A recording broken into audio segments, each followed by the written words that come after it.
नमस्कार, आप देख रहे हैं न्यूज वन इंडिया। मैं हूं आपके साथ पूजा यादव। प्रधानमंत्री मोदी ने आज कई राज्यों के मुख्यमंत्रियों के साथ वीडियो कॉन्फ्रेंसिंग के जरिए बातचीत की है कोरोना के बढ़ते संक्रमण और रोकथाम पर।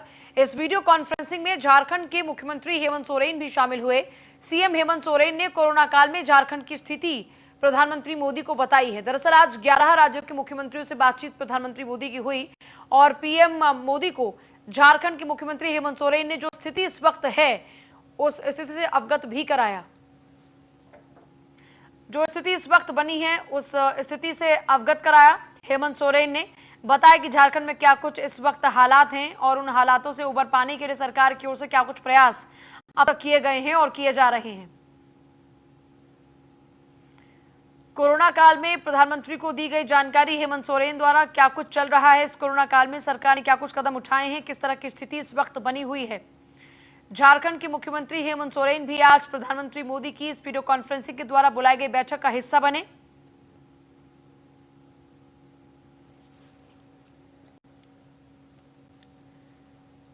झारखंड के मुख्यमंत्री हेमंत सोरेन ने आजसू सुप्रीमो सुदेश महतो से मुलाकात की। सुदेश से मिलने सीएम खुद उनके आवास पहुंचे। बताया जा रहा है कि मुलाकात के दौरान दोनों ही नेताओं के बीच राज्यसभा चुनाव से जुड़ी बातों पर चर्चा हुई है। सुदेश के आवास से बाहर निकलने के बाद सीएम ने कहा कि झारखंड राज्य निर्माण में आजसू ने भी काफी संघर्ष किया। चुनाव में गुरुजी भी जेएमएम की तरफ से उम्मीदवार बनाए गए। उन्होंने कहा कि एक आंदोलनकारी ही दूसरे आंदोलनकारी की बातों को समझ सकता है।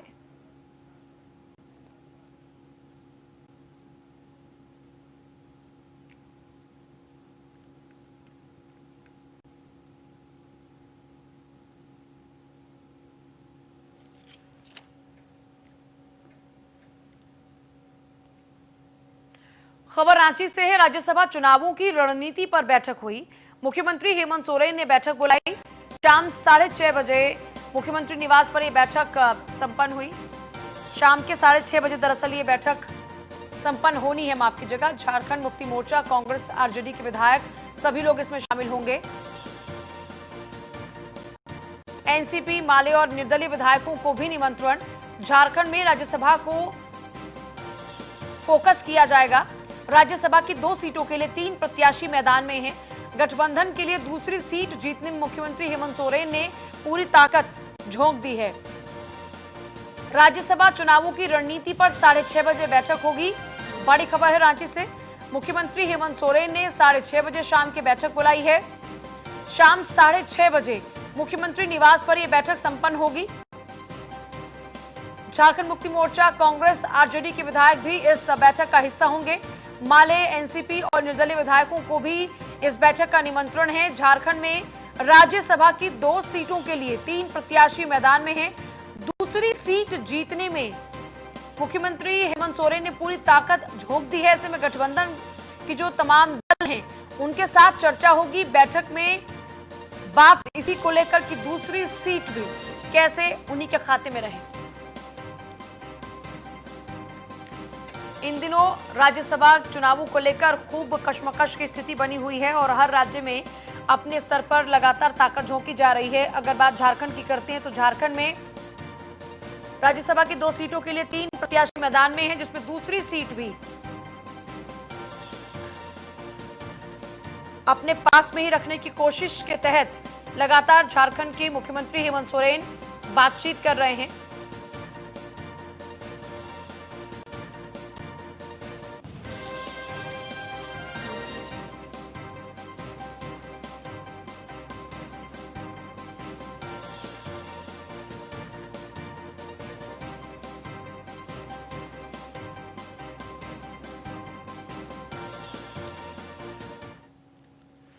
खबर रांची से है। राज्यसभा चुनावों की रणनीति पर बैठक। मुख्यमंत्री हेमंत सोरेन ने ही बैठक बुलाई है और शाम 6:30 बजे इसका हम अभी जिक्र भी कर रहे थे कि शाम के 6:30 बजे मुख्यमंत्री निवास पर यह बैठक संपन्न होगी और झारखंड मुक्ति मोर्चा, कांग्रेस, आरजेडी सभी विधायक इस पूरी बैठक का हिस्सा होंगे। कोशिश ये है कि जो 2 सीटें हैं वो खाते में ही रहें और इसी के लिए गठबंधन के तमाम दलों के साथ में आज चर्चा होगी।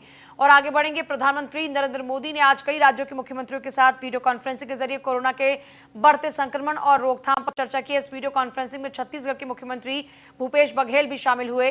सीएम बघेल ने कोरोना काल में छत्तीसगढ़ की स्थिति पीएम मोदी को बताई। इस मौके पर प्रदेश के गृह मंत्री मंत्री ताम्रध्वज साहू और कृषि मंत्री रविंद्र चौबे, नगरीय प्रशासन मंत्री डॉक्टर शिव कुमार डहरिया, मुख्य सचिव आरपी मंडल, पुलिस महानिदेशक डीएम अवस्थी समेत कई अधिकारी मौजूद रहे।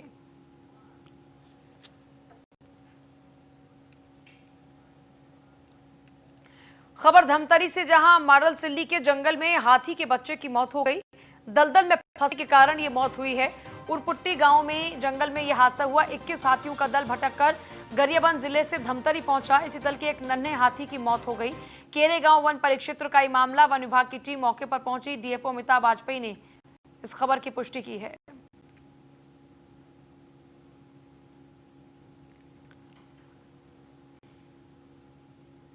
केरे गांव वन परिक्षेत्र में दरअसल ये पूरी घटना घटी है, दुखद घटना, जहां पर एक छोटा हाथी बच्चा दलदल में फंसने के कारण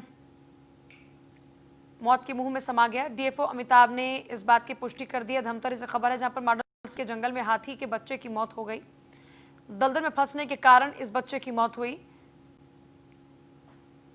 उरपुट्टी गांव के जंगल में यह हादसा हुआ है। दरअसल 21 हाथियों का दल भटककर गरियाबंद जिले के धमतरी पहुंचा और इसी दौरान में एक नन्हा हाथी दलदल में फंस गया, जिसमें उसकी मौत हो गई।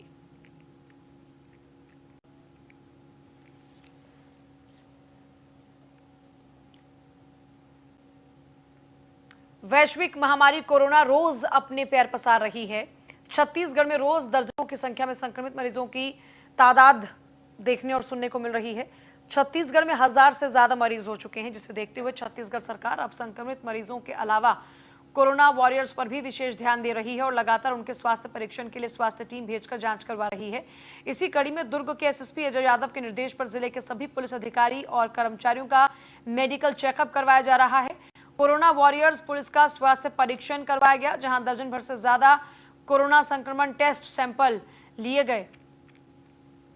इस टेस्ट सैंपल के संबंध में डीएसपी चित्रा वर्मा ने न्यूज वन इंडिया से खास बातचीत करते हुए बताया कि पॉजिटिव मरीज के संपर्क में आने वाले अधिकारी और कर्मचारियों का कोरोना सैंपल टेस्ट कलेक्ट किया गया है, ताकि कंफर्म हो पाए कि उनके कितने साथी कोरोना की चपेट में आ चुके हैं।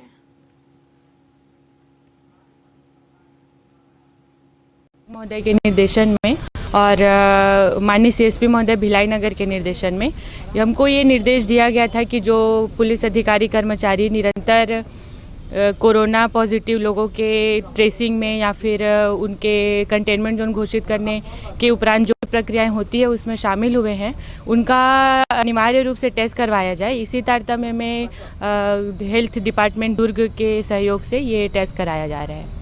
कितने लोगों का टेस्ट हुआ? अभी चूँकि जो भी कोरोना पॉजिटिव आए हैं उनके प्राइमरी कांटेक्ट में लोगों की संख्या ज़्यादा है, तो अभी सिर्फ 7 लोगों का हुआ है यहाँ पे टेस्ट और उम्मीद करती हूँ मैं कि बहुत ही जल्द बाकी स्टाफ का भी करवा लेंगे टेस्ट। माननीय वरिष्ठ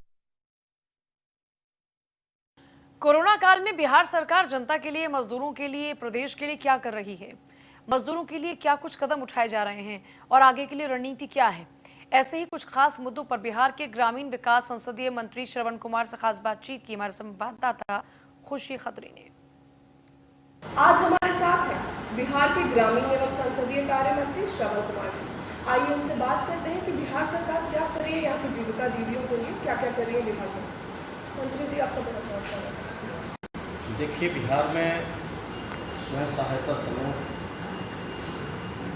लक्ष्य 10 लाख स्वयं सहायता समूह लक्ष्य निर्धारित किया गया है। अभी तक 9,48,000 स्वयं सहायता समूह बनाया गया और बड़े पैमाने पर हम इन समूहों को राज्य में रोजगार दे रहे हैं, काम दे रहे हैं। अभी कोरोना वायरस जिस तरह से बिहार में और जिस तरह से देश में पैर फैला रहा था, वैसे समय में जीविका की दीदियों ने मास्क का निर्माण कराया और लगभग 1.5 करोड़ मास्क का निर्माण अभी तक कर चुकी है। अब लगभग 6 करोड़ रुपये का कारोबार कर चुकी है मास्क। उसी प्रकार से सब्जी बेच करके हमारे जीविका की दीदियों ने 27 लाख से ज़्यादा राशि का सब्जी का कारोबार किया, बेच करके सब्जी का काम किया है, लेन देन किया है। और इसी प्रकार से दुकान खोल करके हमारे जीविका की दीदियों ने जो काम किया है, उससे जो कारोबार किया है वो भी बड़े पैमाने पर लगभग 87-88 लाख से ज़्यादा राशि का ये कारोबार किया है, दुकान में अपने सामानों को बेच करके किया है। और उसी प्रकार से बैंक सेक्टर के रूप में हमारी जीविका की दीदियाँ काम कर रही है, 748 बैंक सेक्टर के रूप में काम कर रही है।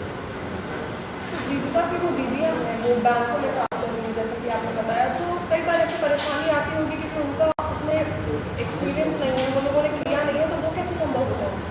देखिए, बैंकों का जो कारोबार है उसके बारे में उनको बैंकिंग से संबंधित जानकारी कराई गई है, ट्रेनिंग उनको दिया गया है, इसीलिए उसका नाम बैंक शक्ति रखा गया है। और घर घर जाकर के लोगों को बैंक के कारोबार के बारे में उनको समझाने बुझाने का भी काम हमारी जीविका की दीदियाँ कर रही है। और बड़े पैमाने पर मैंने कहा अचार बनाने का, पापड़ बनाने का, दुकानदारी करने का, कैंटीन चलाने का, ये सारा काम, कटाई का, सिलाई का। और अभी तो हमने करीब की 10,000 से ज़्यादा जीविका की दीदियों को हमने मनरेगा में जो हमारी योजना चल रही है 25 मजदूरों पर तक हम मनरेगा में एक मेड का काम जीविका की दीदियों को दिया है। 144 रुपये के हिसाब से उनको प्रतिदिन भुगतान हो रहा है। ये थे हमारे साथ बिहार के ग्रामीण एवं संसदीय कार्य मंत्री, जिन्होंने बताया कि जीविका की दीदियों के लिए बिहार सरकार की क्या क्या योजनाएं हैं, वो कैसे उनकी मदद कर रही है। आज वो ना सिर्फ घरेलू काम कर रहे हैं बल्कि बैंक में भी सहायक के रूप में काफ़ी मदद कर रही है, जिसके लिए सरकार उन्हें शिक्षित भी कर रही है। उन्होंने कहा कि अभी लॉकडाउन में छूट है, लेकिन इसके बावजूद अनावश्यक घर से ना निकले। मैं खुशी खत्री अपने सहयोगी रवि के साथ, news one India, Patna, Bihar. Corona काल में बिहार सरकार मरीजों के लिए, जनता के लिए, प्रदेश के लिए क्या कर रही है, संक्रमण को कम करने के लिए क्या किया जाए और आगे की रणनीति इस पर काबू कर पाने के लिए क्या कुछ होनी चाहिए, इसी को लेकर लगातार हमारे सहयोगी बातचीत कर रहे हैं तमाम मंत्रियों से। इस बीच बिहार के स्वास्थ्य मंत्री मंगल पांडे ने न्यूज़ वन इंडिया से खास बातचीत की है और कहा है कि बिहार में कोरोना काफी नियंत्रण में है। दूसरे राज्यों के मुकाबले अगर उसकी तुलना में देखा जाए तो यहाँ पर रिकवरी रेट भी बहुत अच्छा है। उनसे बातचीत की हमारे संवाददाता पुष्कर प्रवीण ने। मेरे साथ बात करने के लिए हैं बिहार सरकार के स्वास्थ्य मंत्री श्री मंगल पांडे। सर, कोरोना का जो ग्राफ है वो दिन ब दिन बढ़ता जा रहा है, लगभग बिहार में भी आंकड़ा 6,000 के ऊपर जा चुका है। तो स्वास्थ्य विभाग किस तरह की सुविधाएं प्रदान कर रहा है कोरोना को सर रोकने के लिए? देखिए, कोरोना विश्वव्यापी संक्रमण पूरा दुनिया में फैल चुका है, भारत में भी पूरी तरीके से फैल चुका है। और यह जो विश्वव्यापी संक्रमण के आंकड़े को आप यदि देखेंगे जनसंख्या की दृष्टि से और जनसंख्या घनत्व की दृष्टि से, तो देश में तुलना करेंगे तो बिहार देश का तीसरा सर्वाधिक जनसंख्या वाला राज्य है, सर्वाधिक जनसंख्या घनत्व वाला राज्य है। लेकिन जब आप आंकड़ों की तुलना करेंगे कि कितने हमारे पास मरीज हैं, आप जब तुलना करेंगे कि कितने स्वस्थ हुए, आप जब तुलना करेंगे कि कितने लोगों की दुखद मृत्यु हो गई, तो इन सारे आंकड़ों में बिहार का जो आंकड़ा आपको दिखाई पड़ेगा वो कुछ आपको संतोष देने वाला होगा। जहां पूरे देश में 3.25% से अधिक कैजुअलिटी हो रही है इस बीमारी के कारण, बिहार में यह रेट केवल 0.6% है। उसी प्रकार से देश के कई बड़े राज्यों में 60% रिकवरी रेट नहीं, लेकिन बिहार का रिकवरी रेट 60% है। यहाँ एक दिन में लगभग 400 लोग तक स्वस्थ हो रहे हैं। और नंबर ऑफ पॉपुलेशन के हिसाब से भी देखिएगा तो संख्या भी सीमित दिखाई पड़ेगी। सर, एक आरोप है जो विपक्ष लगाता रहा है शुरू से कि वेंटिलेटर की बहुत कमी है बिहार में। रिकवरी रेट हालांकि आप जो बोल रहे हैं वो सही में बहुत अच्छा है बिहार में अन्य राज्यों की तुलना में, लेकिन वेंटिलेटर के बारे में जो आरोप लग रहे हैं सर, कितने वेंटिलेटर अब तक आ चुके हैं? आरोप वो लोग लगाते हैं जिनको या तो कुछ मालूम नहीं है या मालूम रहते हुए भी कुछ बोलते रहने की आदत है। पहला तो मैं बताऊं कि आज तक अभी केवल 3 लोगों को वेंटिलेटर की जरूरत पड़ी है बिहार में कोरोना के मरीज को, केवल 3 लोगों को। केवल 21 लोगों को ऑक्सीजन की जरूरत पड़ी है आज तक। और वेंटिलेटर हमारे पास नए 130 आ गए हैं। 100 वेंटिलेटर भारत की सरकार से आया है।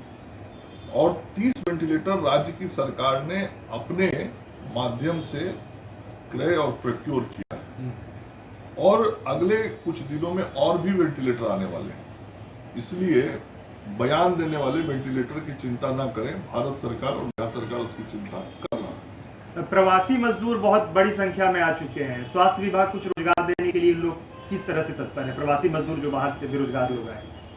नहीं देखिए, हम तो सबको अपना मानते हैं, आप लोग प्रवासी बोलते हैं, सब लोग तो अपना घर का है ना जी। कोई भी बाहर से जो आया है वो कोई दूसरा घर का बच्चा नहीं है, बच्ची नहीं है, बहू नहीं है, सब अपने परिवार के लोग हैं। और अपने परिवार के किसी व्यक्ति को यदि कोई अस्वस्थता हो जाए तो ये हमारी आपकी जिम्मेवारी है कि उसकी चिंता करना। तो हमारा घर का कोई बाहर ही भले रह रहा था, लेकिन आज आया है तो उसके स्वास्थ्य की चिंता करना, उसके सम्मान की चिंता करना, उसके रोजगार की चिंता करना, ये सरकार का दायित्व और हम सब लोग कर रहे हैं। जहाँ तक रोजगार देने का विषय, रोजगार स्वास्थ्य विभाग नहीं देता है। रोजगार देने के लिए सरकार के अन्य विभागों के माध्यम से काम किए जा रहे हैं।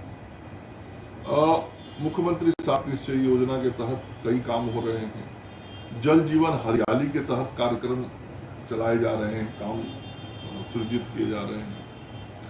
नए जॉब कार्ड्स बनाए जा रहे हैं। मनरेगा के तहत जो कार्य दिवस है वो अतिरिक्त कार्य दिवस सृजित किया जा रहा है। अन्य विभाग जो निर्माण के कार्य करते हैं उन विभागों के माध्यम से भी रोजगार सृजन के काम हो रहे हैं। तो हम सब लोग लगातार चिंता कर रहे हैं। जो साथी हमारे भाई बंधु बाहर से कुछ गुण सीख के आए, स्किल्ड होके आए, उनकी स्किल मैपिंग हम लोग करवा रहे हैं ताकि जो जिस योग्य व्यक्ति है उसे योग्य काम ढूंढा जा सके। तो सरकार हर तरीके से काम कर रही है, प्रयास कर रही है और हम सबके स्वास्थ्य, सम्मान और रोजगार सबकी चिंता कर रही है। तो आपने सुना कि बिहार सरकार के स्वास्थ्य मंत्री ने कहा है कि बिहार में जो रिकवरी रेट है वो 60% है और यहाँ जो कैजुअलिटी है वो सिर्फ 0.6% है, जो कि बिहार सरकार के लिए बिहार में एक अच्छी सफलता मानी जाएगी। इसके अलावा इन्होंने साफ किया विपक्ष के आरोपों के बीच में कि वेंटिलेटर 130 वेंटिलेटर लगभग बिहार में आ चुके हैं, जो कि काफी अच्छी बात मानी जाएगी। कैमरामैन रवि रंजन कुमार के साथ पुष्कर प्रवीण, न्यूज़ 1 इंडिया से। प्रयागराज से इस वक्त की बड़ी खबर, IPS Satyarth Anirudh Pankaj corona positive पाए गए हैं। उत्तर प्रदेश के प्रयागराज से बड़ी खबर। इस बीच आज ही आईपीएस सत्यार्थ अनिरुद्ध पंकज तबादला हुआ है। तबादला सूची में आईपीएस सत्यार्थ अनिरुद्ध पंकज प्रतीक्षारत रखे गए हैं। कोरोना की वजह से आईपीएस सत्यार्थ अनिरुद्ध पंकज प्रतीक्षारत किए गए हैं। कुछ लोग इस तबादले के पीछे देख रहे हैं दूसरी वजह। कोरोना की वजह से आईपीएस सत्यार्थ अनिरुद्ध पंकज प्रतीक्षारत अभी फिलहाल किए गए हैं।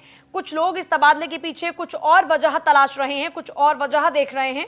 लेकिन इस बीच बड़ी खबर आपको बता दें, प्रयागराज से जो इस वक्त की बड़ी खबर है वो ये कि IPS Satyarth Anirudh Pankaj corona positive पाए गए हैं। आईपीएस ऑफिसर कोरोना पॉजिटिव पाए गए। प्रयागराज से खबर, आज ही आईपीएस सत्यार्थ अनिरुद्ध पंकज का तबादला हुआ है। उनको तबादला सूची में प्रतीक्षारत रखा गया है।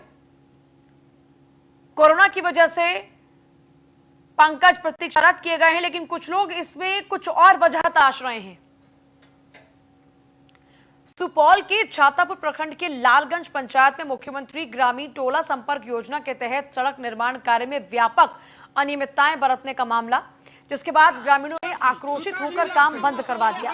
आरोप है इन लोगों के कि घटिया निर्माण यहां करवाया जा रहा है।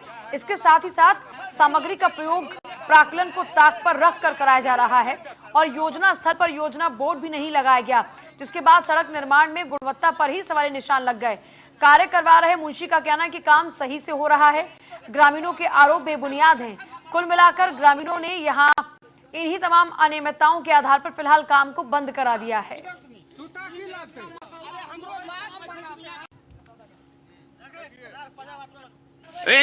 सब डुप्लीकेट काम चलता है और 10 एक का मसाला देता है सर इस पे, और फटा कोर में कोर नहीं बनाता है, फटा को कोर गला के बनाता है। बालू जो मिलाता है गिट्टी में बहुत कम बालू भी है, सीमेंट भी बहुत कम मिलाता है। नीचे में खाली गिट्टी दे देता है और ऊपर से कुछ माल ढाल देता है, अब मिला देता है और नीचे फटा को गाड़ देता है और तब ढलैया करता है। जो 8 इंची होना चाहिए वो 6 इंची होता है। समस्या यही है जो खड़ा करके फट्टा गिरा रहा है इसमें, और उसमें जो है कभी करता है उसको नकदी की जरूरत नहीं पूरेगा। मामला ये है कि आज यहाँ लगभग 8 दिन से काम कर रहा है। जो भी गलत सही करता है ये लोग अपने में कभी कहता है कि मुखिया अपना आदमी दिया हुआ है, कभी कहता है फलना बाबू इसमें लगे हुआ है, काम बिल्कुल गलत कर रहा है। इसमें बालू जो है उजला बालू मिक्सिंग करके बनाया काम को रोका गया था। ये लोग अपने मन से कहाँ क्या घूस दे करके क्या करके जो काम फिर से चालू कर। पब्लिक को अनियमितता समझ में आया है, लेकिन जो प्राकलन है उसके अनुसार तो हम लोग काम करते हैं। आज 1 सप्ताह से ढलाई हुआ है, सब रोज बताने आया है, जबकि 14 दिन क्यूरिंग करना है। लेकिन अभी कहीं छेनी मार के देख लीजिए कि मेरा रोड कहीं गुणवत्ता में कमी नहीं है। 19-20 तो काम करने कहते हैं, कभी कुछ हो सकता है, लेकिन काम मेरा बहुत अच्छा हुआ है। अगर कमी है ना तो इसको देख लीजिए, काम में कहीं कमी नहीं है। हम लोग काम में कमी नहीं करते हैं। पब्लिक को अनियमितता। सुपौल के छातापुर मनरेगा कार्यालय में मनरेगा कर्मियों की बैठक की गई। मनरेगा पीओ अमरेंद्र कुमार ने छातापुर प्रखंड क्षेत्र के सभी पंचायत रोजगार सेवक और मनरेगा कर्मी जो यहां मौजूद थे उन सभी के साथ बैठक की। बैठक में सोशल डिस्टेंसिंग का भी ख्याल रखा गया। मनरेगा पीओ अमरेंद्र कुमार ने बताया कि जल जीवन हरियाली और विभिन्न योजनाओं के मद्देनजर सभी कर्मियों से जानकारी ली गई है। इसके साथ ही सभी को निर्देश दिया गया है कि जितनी भी योजना पूर्ण है सभी को जल्द से जल्द पूर्ण कर लिया जाए। मनरेगा पीओ अमरेंद्र कुमार ने यह भी बताया कि मनरेगा योजना के तहत प्रखंड क्षेत्र के सभी पंचायतों में योजना चलाकर मजदूरों को रोजगार मुहैया करवाया जा रहा है।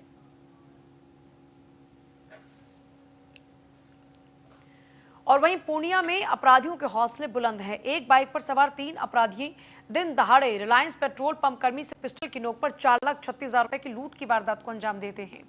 लूटपाट के दौरान अपराधियों ने कर्मी के साथ मारपिटाई भी की। लूट के बाद सभी अपराधी 0 माइल गुलाबबाग की ओर भाग गए। घटना के संबंध में जो पंप कर्मी हैं सुरेंद्र कुमार, उन्होंने बताया कि अपने साथी सरोज कुमार से 4,36,000 रुपए पंप का रुपया लेकर वो बैंक में ही जमा करने के लिए जा रहे थे और उसी दौरान में उनके साथ ही पूरी वारदात घटी है।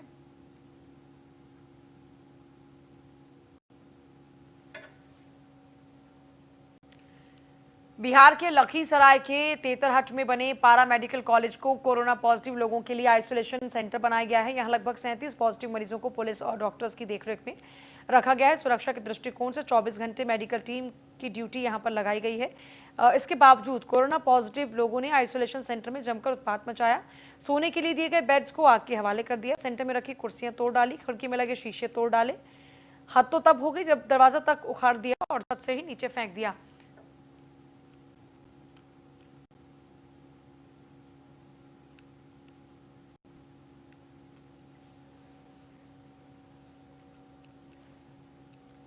बिहार के कटिहार जिले के कुर्सेला थाना क्षेत्र के NH 31 पर समेली देवीपुर भारत गैस एजेंसी के समीप अज्ञात अपराधियों ने दिन दहाड़े बाइक सवार कोढ़ा प्राथमिक स्वास्थ्य केंद्र के लैब टेक्नीशियन मोहम्मद शमीम अख्तर की गोली मारकर हत्या कर दी।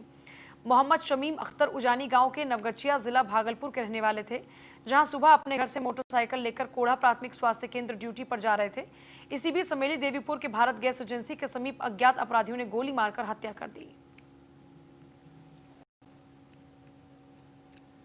मध्य प्रदेश के आदिवासी जिला डिंडोरी में टिड्डी दल ने दस्तक दे दिया है और टिड्डी दल मंडला जिले से होता हुआ डिंडोरी जिले के अमरपुर ब्लॉक के चटिया, खजरी, सक्का, चंद्रगढ़ में भारी नुकसान पहुंचाने का प्रयास कर चुका है। टिड्डी दल की चटिया क्षेत्र में आने की जानकारी लगते ही पटवारी और उद्यानिकी विभाग के कर्मी मौके पर पहुंच गए। टिड्डी दल से सतर्क रहने के लिए ग्रामीणों ने भी पूरे गांव सहित आसपास के क्षेत्र में बर्तन बजाकर मुनादी करवा दी।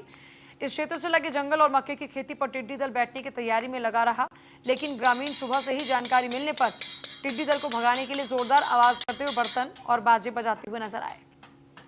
कल ही सूचना मिली कि टिड्डी दल ये सक्का बहेरा होते हुए झिलमिला और चटिया खजरी में पहुंचा हुआ है और बहुत भारी संख्या में पहुंचा हुआ है। तो सुबह से ही प्रशासन के द्वारा जो टीम बनाई गई थी, एग्रीकल्चर, हॉर्टिकल्चर, राजस्व विभाग से हो गए और फायर ब्रिगेड की गाड़ियां हैं, उनसे केमिकल का छिड़काव किया जा रहा है और जो ग्रामीणों के विशेषकर सहयोग से ढोल, नगाड़े, थाली इससे बजाकर इनको भगाया जा रहा है। क्या सुझाव दिए गए ग्रामीणों को? सभी लोगों द्वारा ये सुझाव दिया गया कि इनको जल्दी से जल्दी यहाँ से सभी के सहयोग से भगाया जाए, अन्यथा जो अभी खरीफ की फसल बुआई चल रही है, अगर ये उगेंगे तो अगर अंडे अगर छोड़ दिए टिड्डे तो ये बाद में फसलों को नुकसान पहुंचाएगा। क्या क्या नुकसान हुआ आपके? ये मक्का का नुकसान हुआ है। किस तरीके से नुकसान? ये पेड़ से मैंने 1 अंगुल छोड़ के नीचे काटा है, काट दिए है, पत सब मक्के मैंने छेद भी हो गए। कैसे भगा इनको? ये थाली बजा के भगाए, धुआं करके। अच्छा ये बताओ, यहाँ कितने एकड़ में लगाए थे मक्का? सर जी हमारे अलग अलग हैं, करीब 10-15 एकड़ मक्का लगा है लाइन से। काफी नुकसान हो गया जी। कोई अधिकारी वगैरह आए, जानकारी दी हो इसकी? जानकारी में आप ही वर्तमान में माल ग्राम हमारा जो अमरपुर विकास खंड में आता है, और यहाँ पर शायद सक्कर साइड से टिड्डी दल का प्रकोप छाया हुआ है। तो यहाँ पर हम लोग ग्रामीणों के माध्यम से ढोल वोल बजाकर इनको हटाने का प्रयास कर रहे हैं शासन की तरफ से, और कुछ हमारे फायर ब्रिगेड की गाड़ियाँ भी आई हुई हैं।